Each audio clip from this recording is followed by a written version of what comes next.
In 1998, we had a friend of mine, his name was Gene Spencer, and Gene was a retired command sergeant major, and Gene had died. And it just seemed ridiculous to me that we had a Ranger die and had to go to his grave without being carried by other Rangers. So in late July of that year, we formed the U.S. Mountain Ranger Association.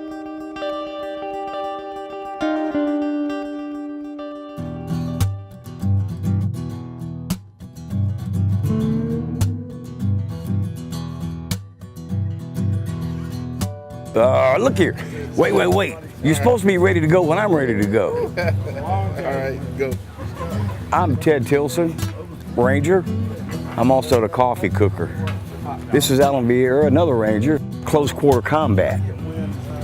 And he's from California. But I don't hold that against him. I've known him since he was a Spec 4 commo guy, wasn't dirt. We sent him to Ranger School and made a man out of him. It's been 4 days since Army Ranger Ted Tilson and a host of former unit members arrived at Camp Merrill, the U.S. Army Rangers Mountain Phase training facility. They've all made the trip here to the mountains near Dahlonega, Georgia, for the annual gathering, the Critter Cookout. The event has been held at the camp since 1998. Marshal, I got 4 gallons of Brunswick stew. Do you want to handle that, cooking it and serving it? Yeah, we can It's do our, all you got to do is heat it up. Well, we got the heating devices. We can do that. Okay. United States Mountain Ranger Association sponsors a cookout for all the old Rangers who were assigned here, Rangers that had served in combat somewhere in our history, in a Ranger unit, and their families. But that was funny, that was good. It started out as a picnic in 1998, and there was about 18 people showed up. Then we went out into the woods where all Rangers like to be and set up the Ranger Critter Cookout. And then it got so large that we had to move here to camp, and then they wanted us to coincide it with open house. Every spring, the Army opens the doors of Camp Merrill to the public for an open house event that gives civilians a first-hand look at the soldiers and technology that help protect their freedom.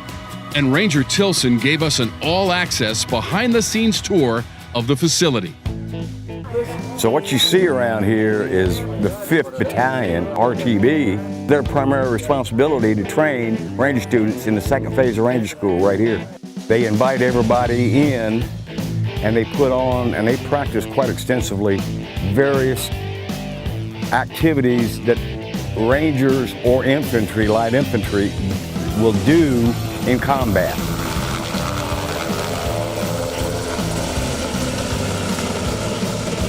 Now I can tell you right now what he's doing. He's practicing quick landings. Normally, he would have a squad of infantry troops on board. They would get off that helicopter in that small, short length of time and deploy around it, and he gets up out of here. You strike fast, strike hard, and get the hell out. They'll put on a hand-to-hand combat demonstration in this sawdust pit, and you'll find that it's pretty realistic.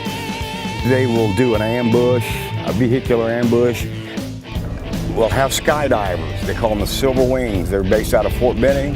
They will jump at various altitudes depending on the winds at altitude.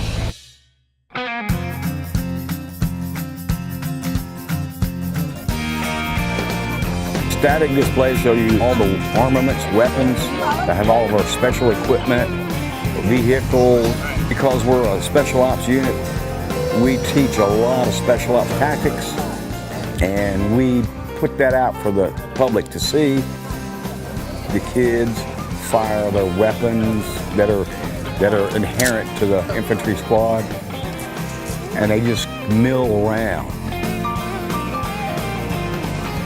We just left looking at all the weaponry and stuff and getting a chance to take a look at it. It was pretty impressive. This is our 4th year here. We bring our kids up here, my wife up here, to show them what it's about being in the military, and gain a different appreciation for what they do and how they train and what really happens. isolated as we are, away from the flagpole, away from Fort Benning, we're very grateful to our local community for helping us feel at home, and they embrace us. We live in the local community, we're part of them, and it's a great opportunity for us to give back just a little piece of what they give us throughout the year. They're hollering. Hear the crowds back there. Oh yeah. Rangers, that's the demonstration squads.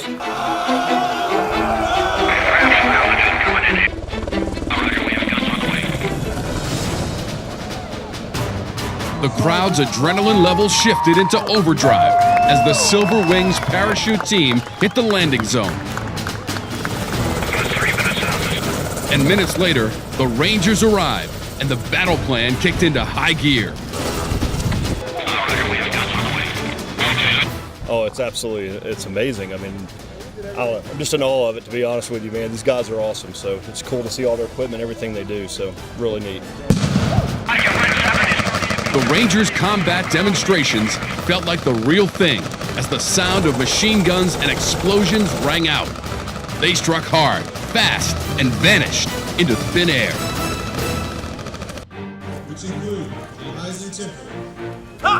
The hand-to-hand combat skills showcased in the Sawdust Pit are the skills Army Rangers use to neutralize unarmed as well as heavily armed enemy fighters with precision.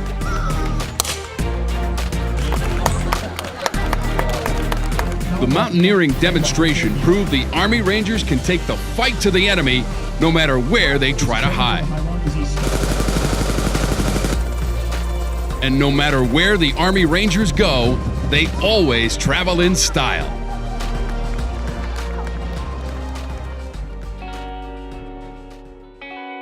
While the public continues their tour of Camp Merrill, enjoying static displays and demonstrations, cookout preparation moves at high speed. The Rangers lead the way, but civilian volunteers known as Ranger Buddies play a significant role in the execution of the massive feast. Candace Wells continues the Ranger Buddy legacy in her father's honor. We've been up here for the last, 7, 8 years volunteering. My dad's a member of the association. He was a Ranger Buddy, and he passed away in September, so we continue cooking for these fine folks. But we enjoy it. You did. Look at you. All right, we got our pork loins on cooking, right? Yes, sir. We need to go one long ways too, don't we? Yeah, I washed those and then we got this. And then just salt and pepper, or is that some of that nature seasoning? Okay. We'll let them go.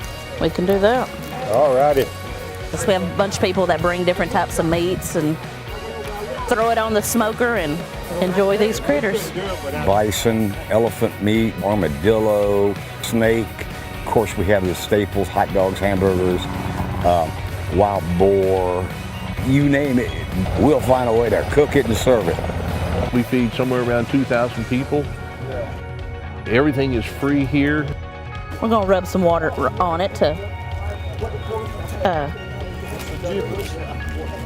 get it out. Didn't get the giblets out of that. And then we're gonna smoke them all day. This is the 2017 Fallen Ranger Memorial.